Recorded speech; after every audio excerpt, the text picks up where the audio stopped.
businessman and proud. I'm talking black with an education, mind, body, and soul. I've been on point with the medication. Thought that I was down, but see the Bible like my medication. I just needed God to lift me up. I'm talking levitation. First you run a play and then you score. That's how the job works. I had people getting mad at me for all the job perks, but they don't know that Jesus told me which way I should go with it. That's when I learned to put your job second and your God first. The haters wanna hate me now, but I ain't going nowhere unless Jesus finna make me now. That energy it make me. Hell of a long way from the trailer park, right? A little bit, yeah, a little bit. Man, we had some hell of a times in there, bro. Before we talk about that, man, can you give me like one of your best memories? Because I mean, you spent your entire childhood there. So like, what's one of your favorite memories from the park? Honestly, just really, it's where I fell in love with the game of football, as you know. Being the youngest out there, not just of the brothers, but I felt like any game we played in the trailer park, whether it be football, basketball, it was more majority of your friends, and I was just trying to keep up. And so all my memories really go back into being in that field, in between the trailers. Maybe my most favorite one is you trying to always hit your celebration on me chasing you down to the very end. One day finally laid out, got the ball out, made a fumble. Facts. But yeah, just any time we got to compete in the trailer park, it was the highlight of not just that day, but it's what I carry with me now, and the reason that I compete the way that I do. Following you, following Jace, following all the boys, and just trying to keep up is the competitor that I am, and I hope I exemplify that and show that every time I step on the field. And like when you did that, that's when I truly understood, like, man, this dude understands the game of football. Like, you were so advanced already at that point. Bro, but like I said, coming from that trailer park, like I said, man, three boys being raised by our mom. I mean, there were nights that we went without. So going from that background to now, like I said, being the guy, the highest paid in NFL history, what does that mean to you? Yeah, it's a blessing. As you said, many nights going without. I think credit to mom, credit to you boys. I never felt like I was going without. Me either. I had the love. I had what I needed, and then even at times you'd come home and the lights would be off, and instead of, mom being able to pay that light bill, it's easier to go pay $40 to go to touch L6. And straight up. Hell, to be honest with you, I thought it was a vacation. I was pumped to, get to go swim at the pool that night, get out of the house for a day or out of the trailer for a day. That I never really saw the struggles that way. And that's just, as I said, it's a credit to mom, credit to you boys of just the love that me being naive and not really understanding that, the money and the struggles that we had. I never went without. And that's the beauty of it. So now being the highest paid, I think it's a testament to me to just always controlling what I could control. And at that time, I couldn't control whether the light bill or anything came on. It was my mood. It was loving y'all back. To now, it's, just doing what I can on the field, handling myself as the businessman as I am, to focus on the things that I can control and love this game, give everything I can to this game, and understand everything takes care of itself when you do that. And so that's the way that y'all raised me, really. Yeah, man. And like that also goes back to your maturity, because I remember you getting on my ass one day. I remember you like bitching, like, dude, I'm tired of eating chicken, because we eat chicken like 4 or 5 times a night. Chicken's fire. Yeah, and I remember bitching about, like, bro, tired. You was like, bro, shut up, we got something to eat. Yeah. Fuck, like he's right. I need to close my mouth. So big facts, man. And like still in that trailer park, like you said, your love for football, you've always been a Dallas Cowboys fan. I mean, that goes back to Pops, that goes back to me in my earlier days before I kind of traded off on a little bit. But I mean, you were a diehard. And I remember your last deal. I remember being with you when you got the phone call, and then you showing up, I think that was like 2 days later, and just out of nowhere gave me a Blueface Rolex. And I was like, shit. You're like, bro, we're Cowboys for life. Yeah. And now, you said in the past, when all the speculation about the contract was up, this is where you want it to be. This is where you want to finish your career. And now Jerry's established that this is it, that you will be a Cowboy for life. What does that mean? Yeah, I mean, first I plan to play more than 4 years, so Jerry's gonna owe me another contract to get that straight. But yeah, I mean, grew up a Cowboys fan, always wanted to really not only just be a Cowboy, to be in the NFL, play the game that I love and fell in love with at such a young age. And can't even really remember when I fell in love with it, but playing it at its highest level. That's what's most important to me. The fact that I'm able to do that, the team that I grew up a childhood fan, and as important as a city I've become a man in, being drafted here at 22, turned 23 months later, and to now be 31, starting a family. It's a blessing just to start a legacy, but to now be able to say that I'm going to finish my legacy here. I owe so much to the city of Dallas, and I want to be able to deliver my end of the deal and bring this city, bring the Jones, bring the Cowboys organization the Super Bowl that's long overdue. Oh, shit, we know that's coming. We'll talk about that a little bit later, man. You touched on two things right there. You touched on both my dude, Jerry, and you touched on building your family. It's talking with Jerry first. Like I said, Jerry Jones shows all of us the GM and the owner that he is on TV.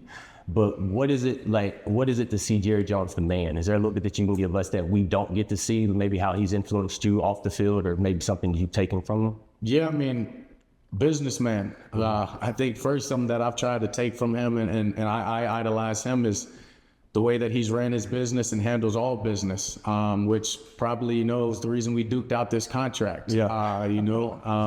Standing toe to toe with him, but really, I think the deal getting done is a testament to who he is as a man and his loyalty. He says it often. Once you're a Cowboy, you're always a Cowboy. And I know that not just for myself getting these contracts and playing under him, creating a relationship with him and the family, but seeing other Cowboys come and go, play for other teams, or maybe retire when they finish. But he always takes care of his players. On the field, obviously, but then again, off the field. When you finish your career, if you spend any time here as a Dallas Cowboy, he treats you like a Cowboy. And this is a place that you can call family, you can call home. He always welcomes them back. Anybody that gets into trouble, he's going to be there to pick you up. He's going to be there if you need anything outside of the game of football, to really show that loyalty. And he lives on that. And he's a hell of a dude. He really is, and his family is. And obviously they've accepted us, his family as well, and super blessed to play for a guy like Jerry. No, and he is. I mean, I don't get obviously as much time around Jerry as you have, but I've had a little bit of time, and one of my favorite times around him was when we got to watch the McGregor fight with him. Yeah. And that's when I saw how much of a character he was, and he was running around throwing punches at Jake Glazer. I'm like, okay, Jerry, that little slow walk you do, that's the TV, because you're a little quicker than that. Yeah. Man, you talking about building your family, bro. Like I said, man, I'm trying not to tear up here because for me, like I said, I tell people all the time, bro, being an uncle was something I thought about more than being a father. And when we lost Jace, that's something that he didn't leave behind. He didn't leave any part of himself. So then for you to have MJ, everybody says, oh my God, you're a dad now. But I mean, man, you've been a dad almost a year now. So with everything that little girl brings to your life, has anything changed for you in the past year? Is there anything that you look at differently now that she's here? Yeah, I mean, obviously, just over 6 months old, her personality's starting to come out, and she's my wife. Yeah. I mean, me and Pop share messages all the time, and and he's just reminding me, that's what you do it for, and it truly is. You do it for your family. I've always done it for you guys, and will continue to do that. But being able to see that face when I wake up, being able to put her to bed at times, just puts it all in perspective. The money doesn't mean shit when you see that smile. It's about putting a smile on her face, keeping her happy.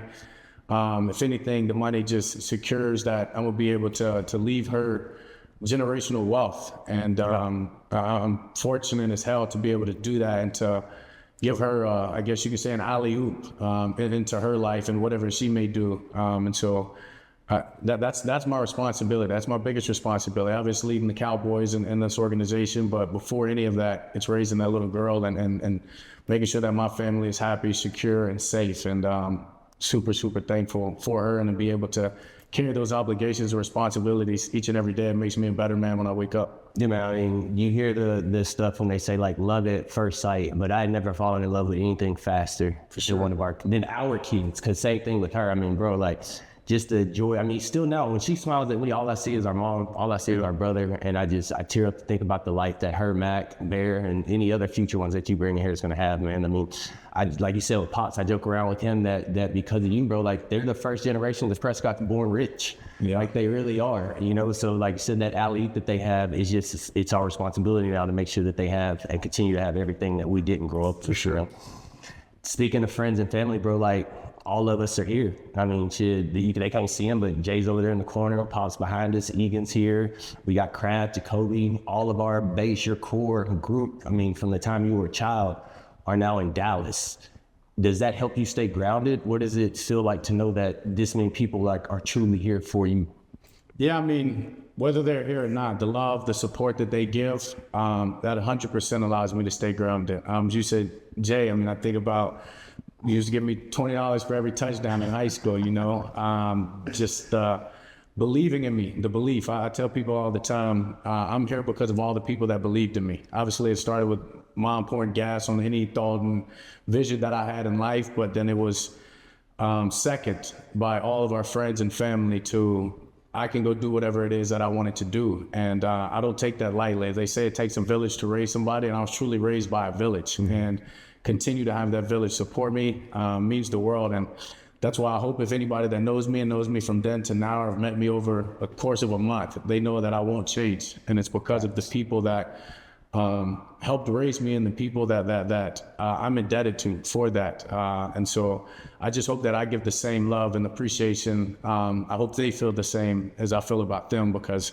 I am who I am because of their love, their support, and it being undeniable. Right. I mean, I think I can speak for all of us when I say we feel it, bro. We feel it.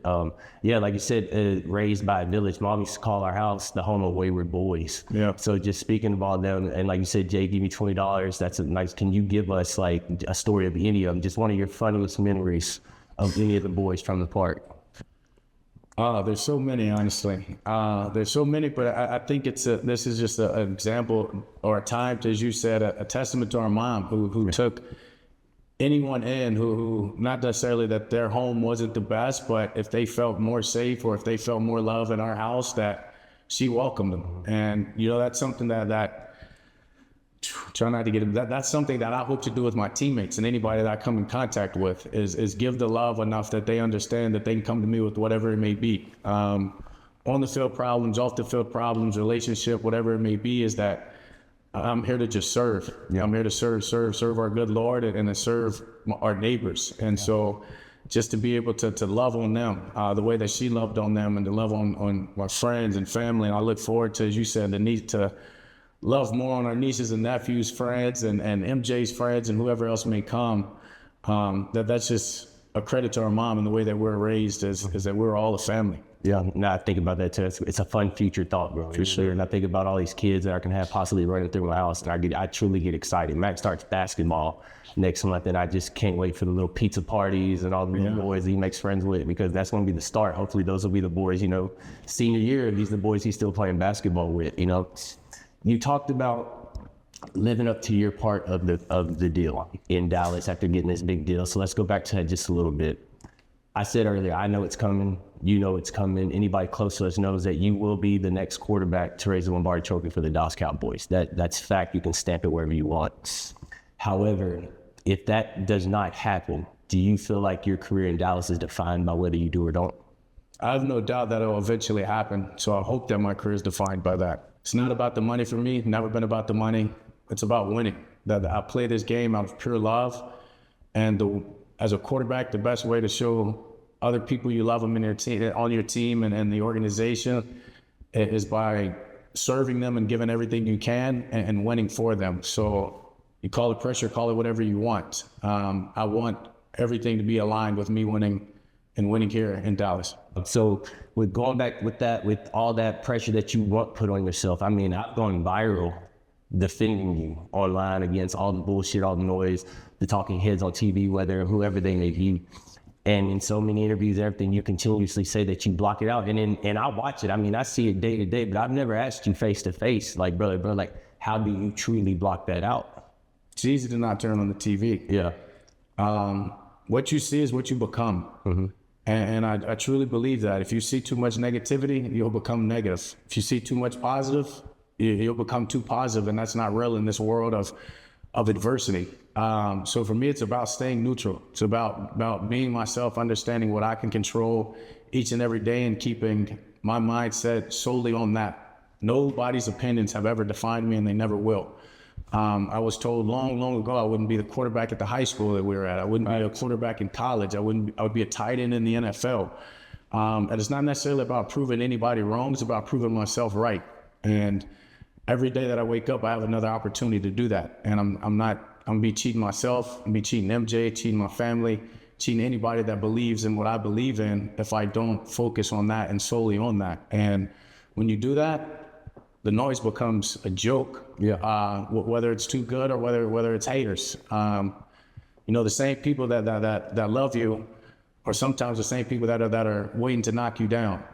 So I don't ever really allow other people's opinions to define me. And that's why I say I'm my own worst critic, and my standards and expectations for myself are greater than anyone else has for me, because I wake up every day wanting to be better than the man that I was yesterday, and not just in the game of football, but in life. And I know if I continue to do that, nobody can put limitations on anything I can do. Well, shit, and I'm gonna have to change up my message, because I send you a message every game day, and part of my message always says, man, continue to prove wrong me. But now that I know that you're proving yourself right, that I just remind you to continue proving yourself right. Appreciate it. Appreciate it. Okay, that's your job as a big brother. Yes, sir. Appreciate that. So we're gonna step back, and like I said, we're not gonna talk about anybody's money here, but your boy CD, our fella, he did just get his big deal. And same thing. We also hope he plays more than 4 years, but he's same thing is now locked in you with these next 5 years we got going. Yeah.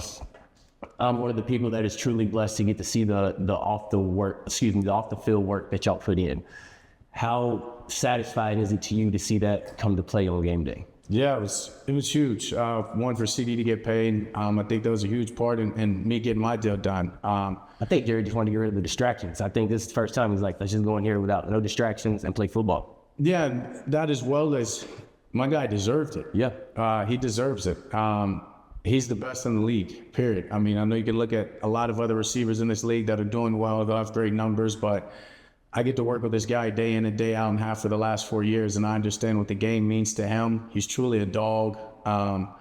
And that just doesn't come often, to be able to have all the pieces, to be a great guy off the field, to study the game. His expectations are just as high as I talk about my expectations for myself.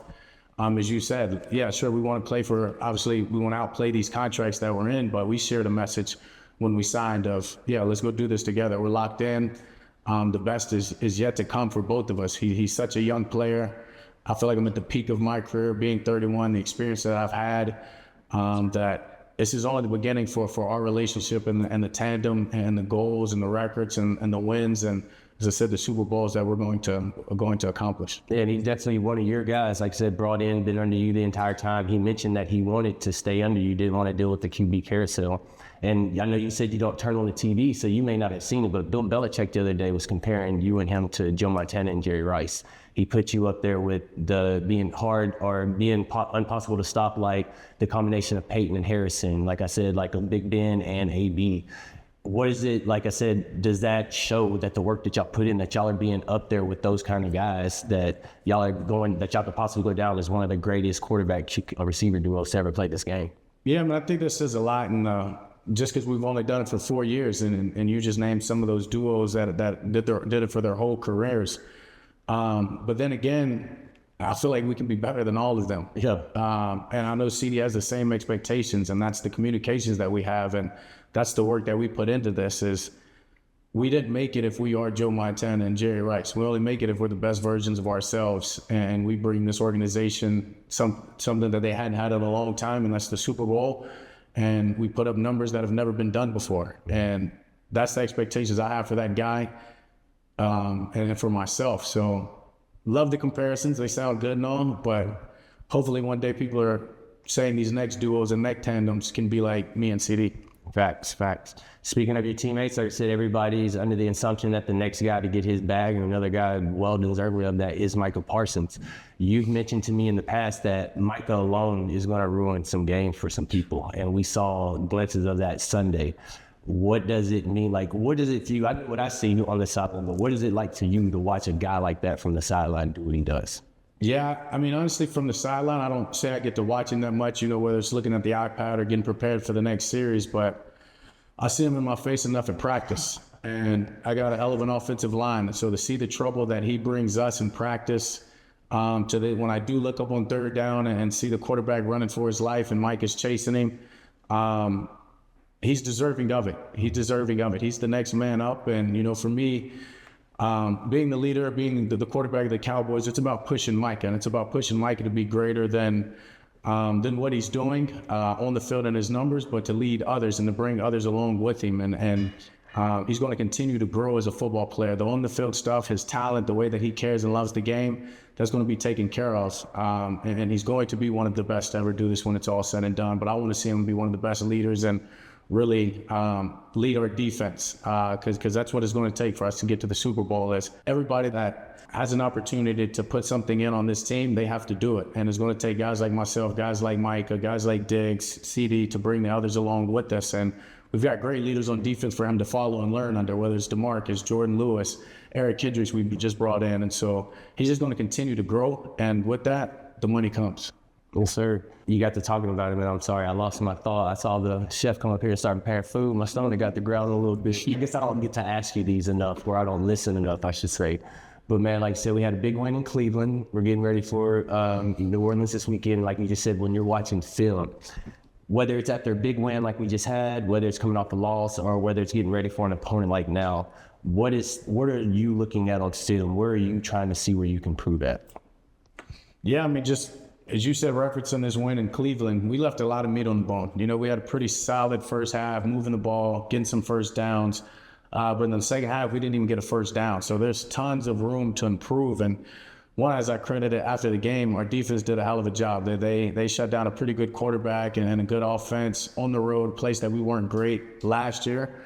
But for us as a team, it's so many ways that we can get better. In particular on offense, we get those first downs and we become, again, one of the best third down offenses that we've been in my time here in Dallas. The rest of it will flow. And so it's about making sure guys aren't satisfied with the win. The win's the standard and the expectations, but what we want to do and how we want to accomplish it, we've got to continue to grow in every aspect of not just offense, but as a team, and playing complementary ball, to see Turp go out there and get a kick return. All phases are firing. Us as an offense has to do a better job in the last game of just choking an opponent out. And being the competitor that I am and the competitors that we have in the locker room, when you leave a game like that, it's great to celebrate and to win, but we know that there's a lot that we can improve on, and that's what pushes us to get back at it Wednesday like it's zero, like our record's on up. Like Loke say, put your foot on their throat, huh? That's it. Yeah. New Orleans this weekend. We'll 100%. It's the only reason I play the game, man. Facts. All right, guys. Well, the food is ready. See? Uh-oh. Yes, I didn't even tell you what was on the menu today because I just wanted to give you something that fits home. Oh, yeah. I have my stomach growling. I told you that. You're pretty good. You channeled it the right way. Yeah, thank you. You channeled this the right way. Sausage. Sausage. Right, look. Yeah, man. Like, say, I like that. Yeah, this crispy little okra. That's new. I'm gonna have to turn Of course, as a chef, I had to, make it a little bit restaurant-ish. But I still wanted you to feel like you was having a bite of home. Just so, like, this game coming up. Oh, yeah. You gonna kill it? Oh, yeah. Yeah. Oh, yeah. And there's going to be a piece of it. Absolutely. Let's take it back to Louisiana. Let's do what I got to do. Exactly. So, y'all enjoy. Thanks again. It's a blessing. God's doing. Homie, don't be mad. You see this guy's doing. Homie, you just had to see it, boy. This guy's doing. I found a way to help the youth, bro. That's God's doing. They finally know that I'm the truth, bro. That's God's doing. God's doing. God's doing. Finally know that I'm the truth. See, that's God's doing. Yeah. God's doing.